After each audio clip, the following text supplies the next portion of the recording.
Hello world, we are anonymous.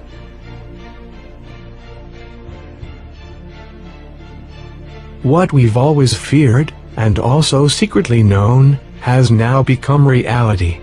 The U.S. intelligence agencies eavesdrop on not only their domestic communications, they also take the right to listen to the entire global internet communications.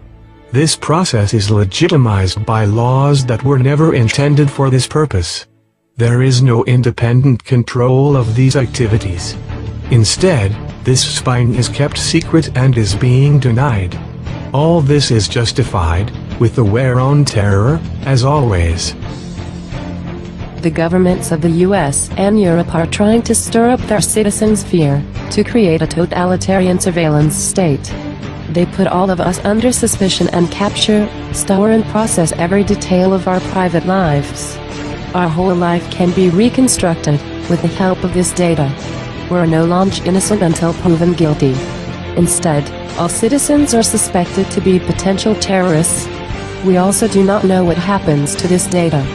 It is likely that they store our data in huge, indelible bunkers, so in years or even decades, the authoritarian regimes in the Western world can use it against their own people. Every teenage shenanigans, any thoughtless comment one makes, could be fatal. People are already denied entry into the US, because of jokes in social media. What kind of country is so afraid of ordinary citizens who have absolutely nothing evil on their minds?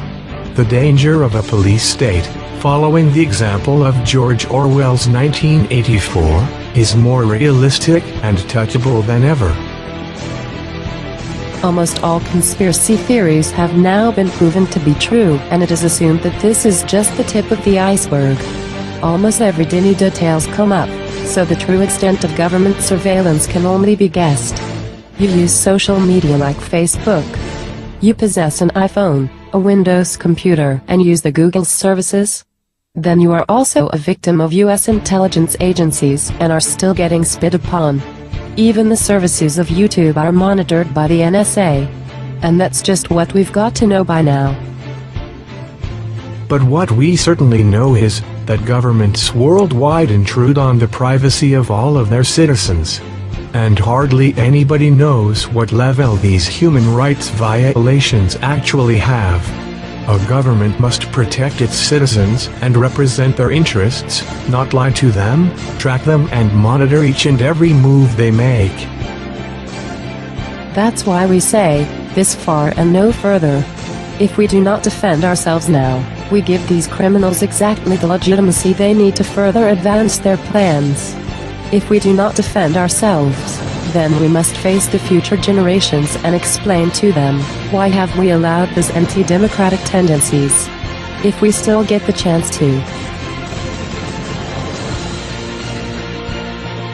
That's why we ask you, march against the surveillance state on August 31st, 2013. Organize protests and paper storms and tell us about your plans. Tell your family, friends and neighbors about it.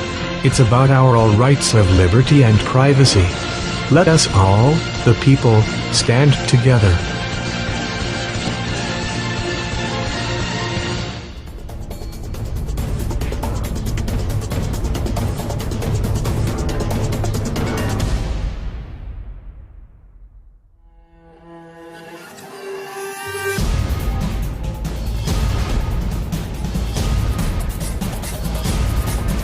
We are anonymous. We are legion. We do not forgive. We do not forget. Expect us.